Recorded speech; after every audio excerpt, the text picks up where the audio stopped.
रियासत हैदराबाद दक्कन के नवाब मीर उस्मान अली खान के पोते प्रिंस दिलशाद जहाँ ने आज नांदेड़ का दौरा किया। यहाँ उन्होंने प्रेस कॉन्फ्रेंस के दौरान अपने दादा के ज़माने में नांदेड़ और मराठवाड़ा के मुतादिद अजला में मुख्तलिफ इदारों और शख्सियात को दी गई ज़मीनात के बारे में मालूमात फराहम की। प्रिंस दिलशाद जहाँ के दौरे की मेज़बानी गुरुद्वारा बोर्ड की जानिब से की गई थी। प्रेस कॉन्फ्रेंस में प्रिंस दिलशाद ने कहा कि मेरे दादा मीर उस्मान अली खान ने अपनी रियासत के मुख्तलिफ इलाकों में बड़े पैमाने पर फलाही काम किए थे। नांदेड़ में उस्मान शाही मिल कायम की गई जिसमें हजारों की तादाद में लोगों को रोजगार मिला। इसके अलावा गुरुद्वारा बोर्ड को भी सैकड़ों एकड़ अराजी दी गई।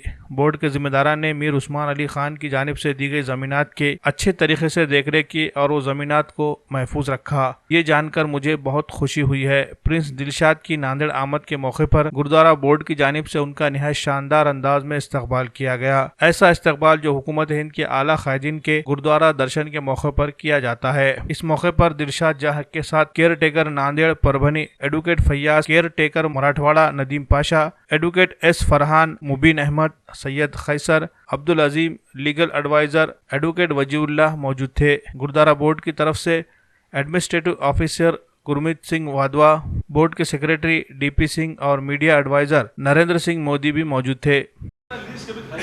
नहीं, देखिए जो भी अगर ख़त्म हो रहा उसको अगर कोई यहाँ के आवाम के लिए कोई बेनिफिट होता उसमें कुछ आउटकम है तो हम बराबर उनके साथ खड़े हुए। जैसा हमारे साहिब जी लोगों से, हमारे सरदार सिख भाइयों से मेरी कुछ गुफ्तगू हुई थी कि कोई भी लेके अगर प्रॉब्लम कोई लैंड के ताल्लुक से कुछ है, हम हमेशा जो है सो आप लोग के साथ खड़े हुए हम इसको क्लियर करके देंगे ताकि और भी जनरेशन्स जो है जो रह रहे उनके जनरेशन्स और जनरेशन्स एंजॉय करें वो चीज़। बिल्कुल अगर हम चाहे देखिए जिसका जो भी है अगर इलीगल कोई है तो इसको लीगलाइज करके हम देंगे 100%। ये मेरी ज़बान है आप लोग के सबके सामने। जी इंशाल्लाह मैं गुजारिश ज़रूर करूँगा ये चीज़ की। और रहा सवाल उन लोगों के लिए तो हम हमेशा खड़े हुए और उनके साथ ही साथ जो आवाम का भी फ़ायदा हो सकता है वो उसके लिए भी हम खड़े हुए। अगर आप जैसा बोल रहे हैं कुछ नौकरियां, बेरोज़गारियां, हम ज़रूर उनसे जो है सो कुछ गुजारिश करेंगे। आप जो बोल रहे हैं अगर वो बेहतर समझते, हाँ आप जो बोल रहे हैं हम बोर्ड के सामने रखेंगे क्योंकि मेरे को इतना प्यार मोहब्बत मिली उन लोगों से। मेरे को उम्मीद है कि कुछ अच्छा आप लोग समझ रहे जैसा आप समझते कि बाहर के क्या हालात है क्या नहीं। अगर उसमें कोई चीज़ में कोई दुरुस्त हो सकता हो, कोई चीज़ सीधी होती तो हम बोर्ड के सामने भी ज़रूर रिक्वेस्ट करेंगे। सवाल तो रोज़गारी का ही है। रोज़गारी तो हर एक कोई देगा। यहाँ पे कोई मज़हब का कोई चीज़ नहीं है। हमारे पास मज़हब बिल्कुल कोई मायने नहीं रखता। हमारे दादा से ये चल लेते हुए आ रहा।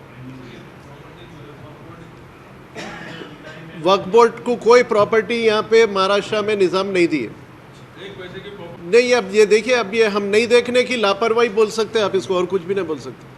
हम जो इतने साल से देखे नहीं, पूछे नहीं, उसकी लापरवाही बोलिए आप। नहीं, वक्फ बोर्ड में महाराष्ट्र में मेरे पास पूरा जो सो एग्रीमेंट गवर्नमेंट ऑफ इंडिया से जो एग्रीमेंट हुआ उसमें जो इमूवेबल प्रॉपर्टीज़ है कितने वक्फ में क्या है सब लिस्ट है मेरे पास। तो और महाराष्ट्र की हद तक कोई प्रॉपर्टी वक्फ नहीं है।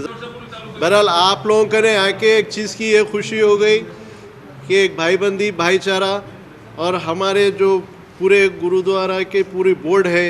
और कल जो मेरा दर्शन में जो वेलकम किया गया, मुझे ये पता चला कि वो वार्म वेलकम सिर्फ प्रेसिडेंट ऑफ इंडिया और प्राइम मिनिस्टर ऑफ इंडिया को मिलता है, वो दिया गया मेरे को। मैं इसका बहुत बहुत आभारी हूँ और बहुत बहुत दिल से खुश हूँ कि मेरे दादा कुछ ऐसा करे जो मैं आज आया, मेरे को इतना वार्म वेलकम हुआ नांदेड़ में। इसका मैं बहुत बहुत शुक्रगुजार हूँ आप लोग से सबसे। और आप कुछ अब आपसे भी है जो आप बोले उसकी गुजारिश भी आप लोगों की मैं आप लोगों के सामने रखूँगा। ये भी सब अपने सब पूरे जो भी लीगलाइज रहेगा पूरा करेंगे। रहा नौकरियों का सवाल, हम सब बैठेंगे बात करेंगे, ऐसा कुछ नहीं। देखिए घर का खाना तो ऊपर वाला देता, समझे ना।